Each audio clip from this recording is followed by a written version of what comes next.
Bienvenidos a este nuevo Beauty Talks, en el que vamos a hablar en esta ocasión de la metamorfosis cosmética. Todos somos conscientes de los muchos cambios que están sucediendo no solo en el sector de la belleza, sino en todos los sectores. Y aquí en este encuentro queremos daros algunas pistas, algunas ideas para afrontar estos cambios que el COVID no ha hecho más que acelerar y que nos ha plantado delante de nosotros para afrontar retos de verdad importantes. Yo voy a dar un poco la visión desde el punto de vista sanitario de lo que se avecina o lo que puede preverse para las próximas semanas, meses, no con mucha seguridad por la incertidumbre que hay, que quiero reconocer desde un primer momento, pero sí con datos que nos pueden ayudar a tomar algunas medidas que nos ayuden a poder saborear todo lo que nos han expuesto en la primera charla. Cuando preparé esta presentación lo hice pues a raíz un poco de los comentarios que había tenido con Miguel Postigo y las dudas más probables que podría haber, ¿no?, sobre los puntos que ven en esta diapositiva, ¿no?, sobre el significado de los brotes que estamos escuchando, si habrá una segunda ola, si habrá un segundo confinamiento o más confinamientos a lo largo de las próximas semanas, meses, si va a salir una vacuna, todas las dudas que hacen que estemos en casa, que la experiencia del confinamiento la tengamos todavía muy presente y nos dé miedo tener iniciativas que nos hagan de alguna manera resucitar a la vida normal, ¿no? Bueno, lo que quiero en primer lugar señalar, y nos han hablado de la gripe que llamaban mal llamada española del año 18, pero también quiero decir que lo que ocurrió entonces, sobre todo, estaba condicionado porque era la Primera Guerra Mundial, ¿no? Entonces se murieron sobre todo muchos soldados americanos jóvenes en Estados Unidos, que es donde empezó la epidemia, y esto se trasladó a todo el mundo. Pero si la causa de la muerte eran las bombas, el hambre o la gripe, estaba poco claro. Esto de ahora es totalmente distinto. Somos un mundo muy desarrollado, aparentemente en paz en muchos lugares y con una soberbia, un convencimiento de que vamos a transformar, que podemos transformar la vida, de que nos podemos volver hasta cierto punto inmortales, ¿no? En diciembre tuvimos un congreso de longevidad aquí en España y parecía que el clock, el momento en el que podríamos poner probablemente fin a nuestras vidas de una manera fisiológica en los próximos meses, serían los 150 años, ¿no? Pues nada más, unos meses después aparece un virus y nos pone en jaque a todos, ¿no? Esto empezó en enero, diciembre, enero, y lo que ha hecho es dar la vuelta al planeta pues con los picos pues pronunciados a medida que ha ido progresando pues desde el este hacia el oeste, ¿no? Y ahora actualmente pues los picos más importantes están en América, tanto en Norteamérica como en América Latina. También en África subsahariana, aunque tenemos poca información creíble de ese lugar. En el momento actual, pues anteayer, alcanzamos los 10 millones de casos confirmados en el mundo y 500.000 personas muertas, ¿no? Esto, para ser realista, se tiene que multiplicar probablemente por 5 o 10, pues porque mucha gente que ha tenido síntomas no se ha testado y luego muchas de las muertes han sido directas o indirectas, sin diagnóstico previo, y eso es muy difícil y será muy difícil hacer una estimación fehaciente. Bueno, esto es una pincelada, pues básicamente para quitar mitos y acercarnos lo más que podamos a la realidad. Tenemos ya experiencias de otros coronavirus que han producido pandemias o lo han intentado en los últimos 20 años. De hecho, en el año 2002 hubo la primera, el SARS, que algunos se acordarán, un virus también nacido en China y que producía la mortalidad en 1 de cada 6 que infectaba, ¿no? Esto pasó a Hong Kong, donde se pudo diagnosticar bien desde China, y luego a Canadá, a través de vuelos de personas que estaban infectadas, y allí se infectaron médicos, se pusieron medidas draconianas para retenerlo, y de manera sorprendente, lo digo así porque mejor de lo esperado, en 9 meses se acabó la pandemia por el SARS, y desde el año 2002 no ha habido más casos en el mundo. Ha sido una pandemia abortada. Solo hay experiencia de otra infección vírica curada en la Tierra, que es la viruela, y fue por la vacuna, ¿no? Bueno, en el año 2012 salió otro coronavirus, parece un poco de risa o de ciencia ficción, pero esta vez el reservorio era un camello, son camellos, en Arabia Saudí, y de manera lenta, como gotas, han ido saliendo diferentes casos confirmados pues, en Asia, en Corea del Sur, en Estados Unidos, en Europa, pero son casos muy poco frecuentes, van goteando pues, alrededor de 30-50 al año y está ahí. El reservorio continúa siendo el camello y se cree que son saltos distintos cada vez desde el camello a humanos que los atienden o los tratan.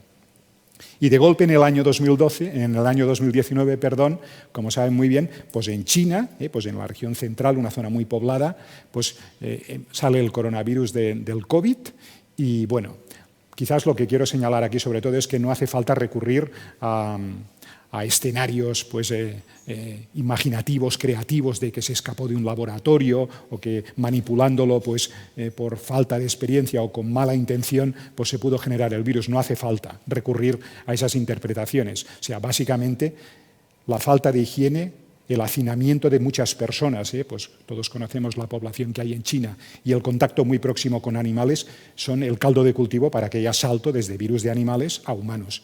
Y por eso el SARS ocurrió en China y por eso el MERS ha ocurrido pues, en Arabia Saudí, en una zona en concreto donde todos los factores que he dicho, desde la higiene, el hacinamiento y el contacto próximo con animales, se dan allí.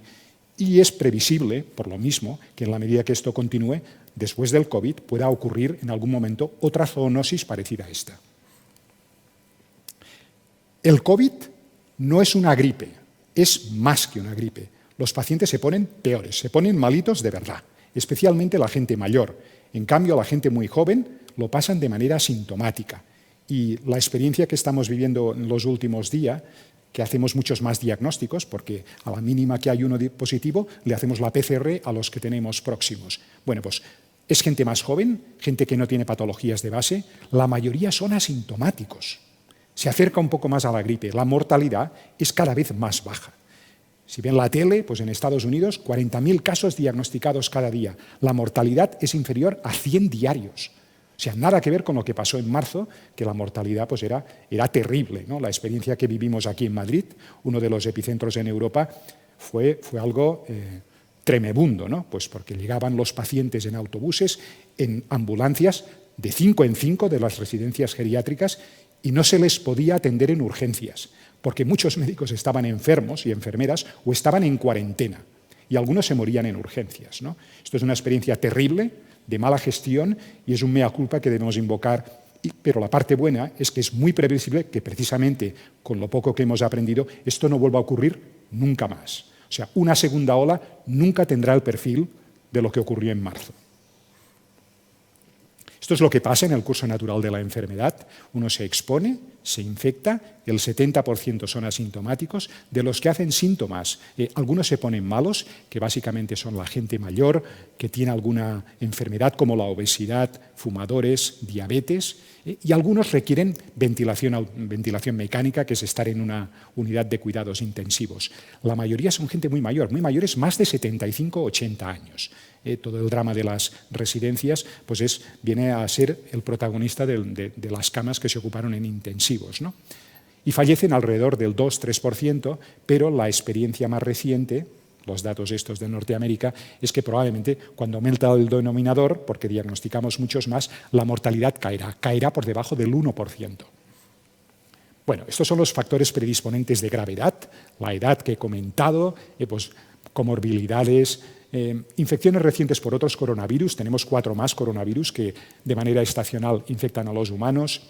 Factores del inóculo, si uno está en una habitación cerrada con alguien tosiendo durante 3 horas, la posibilidad de que se infecte es muy alta. Si uno está en un jardín con cierta distancia, no hay nadie que tosa, el riesgo de que se contagie es bajísimo.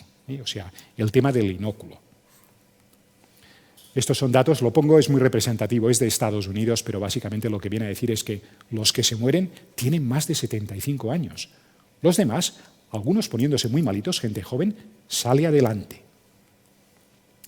El tema de las superficies, cuando uno estornuda sobre una mesa, sobre una superficie, el virus ahí puede ser fuente de infección. Se creía que sí al principio, además de la emisión de partículas en aerosol al estornudar. Hoy sabemos que no. El peso de las superficies donde ha caído gotas de un estornudo, de la tos, es muy raramente fuente de contagio. Esto pues, ha ido perdiendo peso en la medida en que se ha visto que esto es un tema muy mecánico. O sea, se requiere concentración de virus infectivos, muchas partículas son defectivas, son virus RNA, y por lo tanto tendría uno que pasar la mano por un lugar donde uno ha estornudado y luego ponerse la mano en la boca o en el ojo. Básicamente la vía principal de inoculación es la nariz, porque es donde tenemos más concentración del receptor del coronavirus. Entonces, bueno, pues como tantas cosas en medicina no hay nada 100%, pero es bueno poner en la balanza que el tocar, con unas ciertas medidas de precaución, en los niños es muy difícil, pero en gente adulta pues probablemente impide que esto sea un mecanismo eficaz de contagio. O sea, relax con el tema de las superficies limpias. Hay que limpiar porque es fácil y barato, pero no obsesionarse. Bueno, técnicas de diagnóstico, no me quiero liar mucho con esto, pues son la PCR, técnica rápida, que es un poco incómoda, que es poner pues, un material que recoge exudado nasofaringio, o las técnicas de anticuerpos, que miden la exposición previa, asintomática o sintomática, al virus. Funcionan bastante bien, pueden mejorarse, se ha desarrollado todo en 2-3 meses y sirven para diagnosticar casos agudos y casos que lo pasaron hace 2-3 meses, ¿no? En Madrid, en el momento actual, epicentro de la epidemia en Europa, bueno, alrededor del 15-20% de la población se ha expuesto ya. Los datos del 5% del Ministerio de hace 2 meses es para toda España. Y a Lugo no ha llegado el coronavirus, pero en Madrid y en Barcelona sí, y es 1 de cada 5. ¿Eso es malo o bueno? Bueno, pues si estás para contarlo es bueno, pues porque te has expuesto, has sobrevivido y has desarrollado inmunidad. Esta inmunidad protectiva durará, para lo que se sabe en otros coronavirus, es 1 o 2 años. Suficiente. En 1 o 2 años es muy probable que las cosas hayan mejorado, que tengamos algún antiviral y que tengamos alguna vacuna. Esto es la secuencia de aparición, primero de la PCR, diagnostica incluso asintomáticos, y luego de los anticuerpos, que se mantienen durante 1 o 2 años. Bueno, ¿qué va a pasar pues en nuestro medio, ¿no? Pues 47 millones de habitantes, pues alrededor del 15-20% en Madrid nos hemos expuesto, ya no nos podemos infectar. Pues vamos a tener virus para 1 año, 2 años. O sea, esto apenas es estacional, no va a mejorar mucho con el sol y que los días sean largos y rayos ultravioleta. Va a mejorar pues porque lo hacemos todo fuera de lugares cerrados, porque hemos aprendido a no darnos besos y abrazos. Pero el que sea más caluroso el día o menos, la verdad, poca influencia. Este virus ha venido para quedarse y lo vamos a tener aquí hasta que tengamos una vacuna. Entonces, vamos forzosamente a tener que adaptarnos a la nueva situación. Cuando una proporción de la población ya se ha infectado y tiene anticuerpos, o cuando tengamos una vacuna y desarrollemos anticuerpos, pues la verdad es que la pandemia se abortará porque ya no quedará gente susceptible de infectarse. Esto dura 10 días cuando uno lo coge, hace los síntomas o no, y a los 10 días o se muere o se cura.